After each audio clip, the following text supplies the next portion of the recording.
So Kate and I were driving yesterday to go get my middle child, pick them up from their dads. And we were doing a lot of healing. We do a lot of healing while we're driving, conversation and stuff. And Kate asked me to look at something that had to do with relationship to food. And nothing came to me right away, which sometimes that happens. We got there about like 30 minutes to 45 minutes early. And Kate went into the gas station to get a salad. She doesn't eat very much. She's had surgery, so her stomach is smaller, and she can't eat a lot of food or it will physically hurt her. When she's done with the salad, she was like, "Oh, it was such a good salad." I said, "Kate, do you have a food kink?" And one, Kate is asexual. Two, Kate does not do tones, like tones of voice.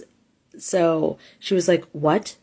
I asked her, is your food connected to punishment, reward, things like this? And of course, since Kate's asexual, she's over here looking at the sexual meaning of kink.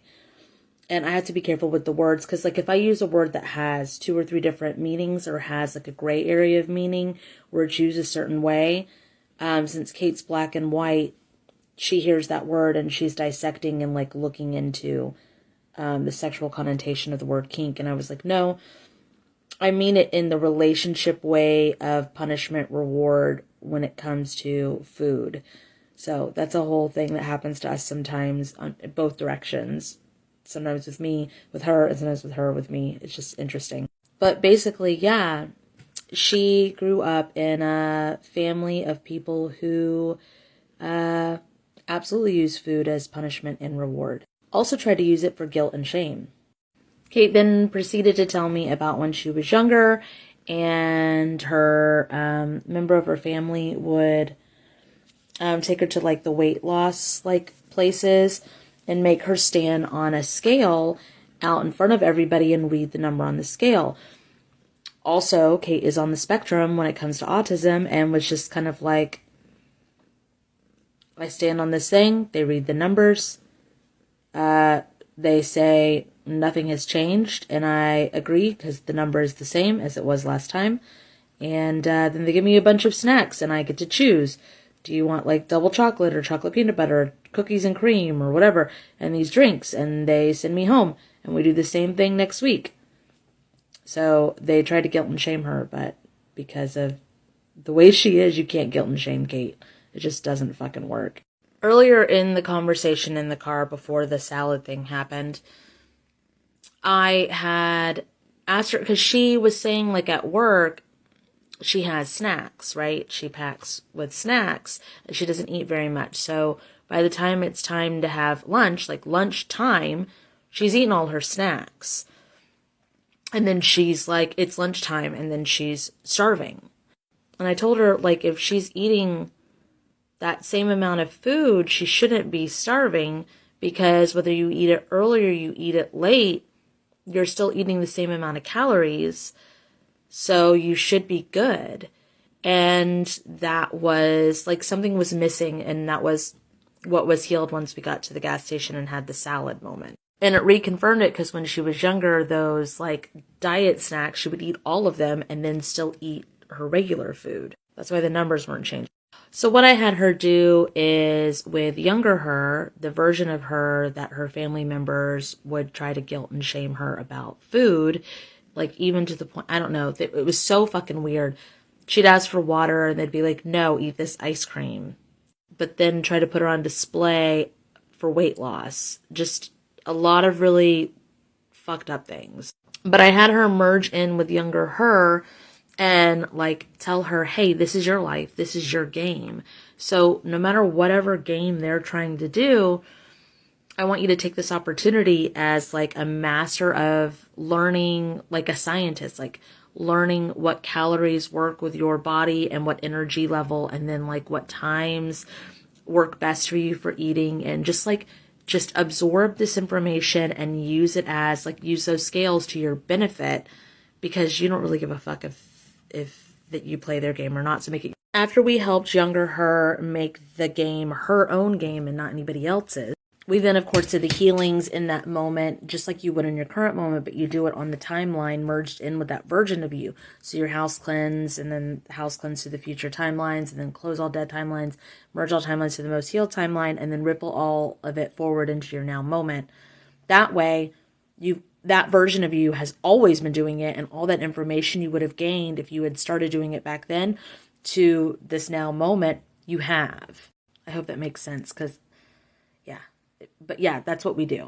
Next, I worked with her in understanding the relationship that she has with food. Money is energy, food is energy, time is energy, energy is energy. These are all forms of currency. So we were talking about the correlation between hunger and lunchtime, dinner time. I was talking to her about how food should be an experience. Money spent should be an experience. Time spent should be an experience. It should not be a burden. It should not be something that is expected of you. There should not be pressure on these human moments. Like in my house, we don't have dinner time. We don't have lunch time. We don't have breakfast time. My kids and myself, we eat what we want, when we want it, how we want it, and if we don't want to eat, we just don't. There's absolutely no pressure when it comes to food in my house. If there is a meal provided, no one has to eat it. It's here's what's available. If you want some, it's available. And there's sometimes conversations of like, take less on your plate. If you like it, go get more. That way there's not a large food waste issue as well. My kids have a great relationship with food because the pressure's off. When things are under pressure, I want you to think of like a tight rubber band, right? If it is stretched, if it is taut, if it is, tight, it will snap easily. So if you put pressure on eating, paying bills, getting somewhere on time, all of these things make you so irritable, you're stretched so thin, you are bound to snap. That is what hangry, that term hangry comes from. If you think you don't have enough time or you need to eat at a certain time and it's not happening, there's a pressure buildup and it makes you explode. That's what she said.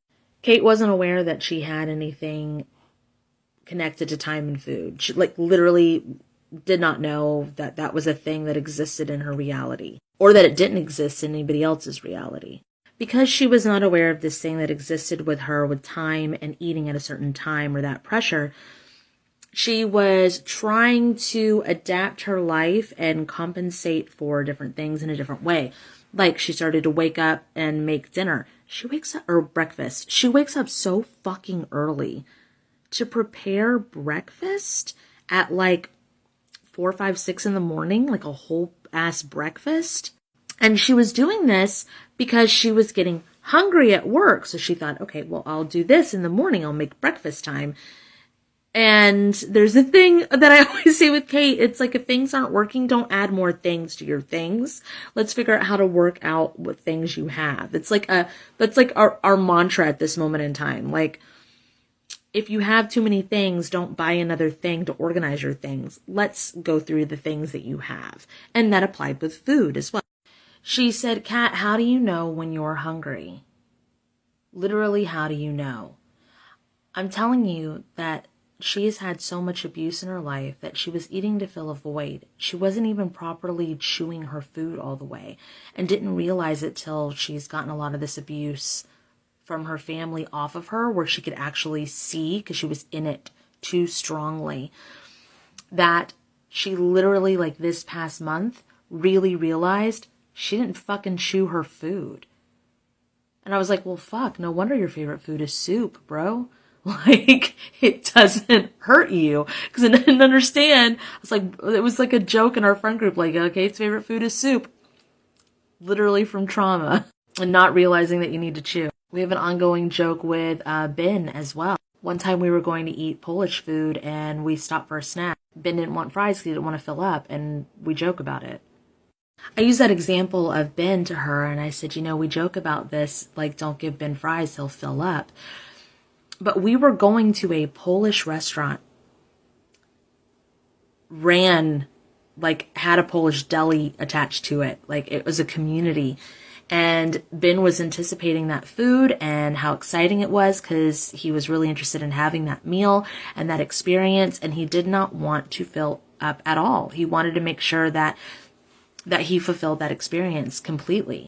And I said, I'm the same way. If I know we're going out to eat or, having a big meal, I'm not going to eat a snack because we're about to have an experience. Why, if I'm going to pay money for this experience, I want to experience it. I want to enjoy it. I want to taste all the things of the experience. She said that concept had never made sense to her before because of the pressure of time and eating to fill a void. So back to that question of Kat, how do you know when you're hungry? So I'm home alone right now. I don't snack during the day. And this is kind of how I look at food. It's like if for some reason I'm watching TikTok or I'm watching TV or I'm, in the middle of organizing something on my phone or whatever, if I get that tinge of like, oh, I could eat, I think about the stuff that I already have, snacks that I have, the food that I have here. Do any of those things sound really good to me? No, not really. Okay. Well, what about ordering food? Okay, so the cost of the food, plus eating alone, plus, no, not really. Just doesn't sound appealing to me. So sometimes I only eat like once a day. When Ben was here during the day, I'd have a large lunch because we'd go out to eat and have an experience. Now, if Kate and Shannon and Ben and I, this happened recently, we were planning to go out to eat. Ben wanted to catch a certain Pokemon. It was like a Pikachu with a hat. And it was at the playground that's around the corner. So I had texted Kate and Shannon and I'm like, hey, we're just going to go real quick and then we'll be right back because they were on their way over. So they texted back, okay, well, we're going to go around our neighborhood and look for Pokemon real quick. So now I already had it in my head. Kate and Shannon were coming over. We were getting in the car and we were going to food. If I had sat in the house and we didn't go get the Pokemon at the park. If I had just sat in the house and it took a while for Kate and Shannon to get here, I wouldn't have been hungry. I would have been fine because they were on their way and then we were going to get food. There was this weird added pressure now because things weren't going as planned and I got so hungry and I had to eat some chips. So, for people with food addictions or for people with weight management, health management issues, I want you to think of your relationship to the experience of food. Are you eating food because it's time? Because you are supposed to? Because of health issues? You need to be eating food. It's healthier for you to eat food as an experience. If you put pressure on your food, you are changing the energy of the food that you ingest. If you need to fit dietary restrictions for your health, you better find the best fucking experience of food you can have for those requirements. Spending extra money on that is worth it for the experience of the food. 100%. If you are having foodgasms, if you are just enjoying every delectable, delicious little bite of this food, you're going to enjoy so much of that experience that you're not going to snack in between because it's not worth your time or energy. There are side notes to this too. You could have a past life connected to starvation or food scarcity or even forced food ingestion. Those are needing to be looked at if those are issues for you. Like if you're freaked out that it's not going to be enough food and you're worried about portion size, that could be a past life. It is a past life.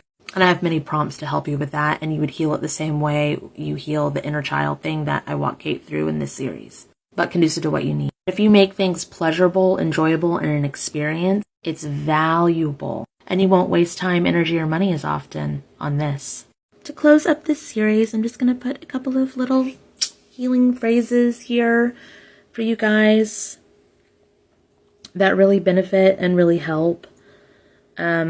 I'm probably going to put like 2 or 3 so that they're not all said at the same time, but they can be used in correlation to each other. Okay, I hope this helps. All right, guys. Bye. On this one. So, when we talk about Gaia being a thing on its own, it separates us from all of us being connected. Not we are all one, but like this.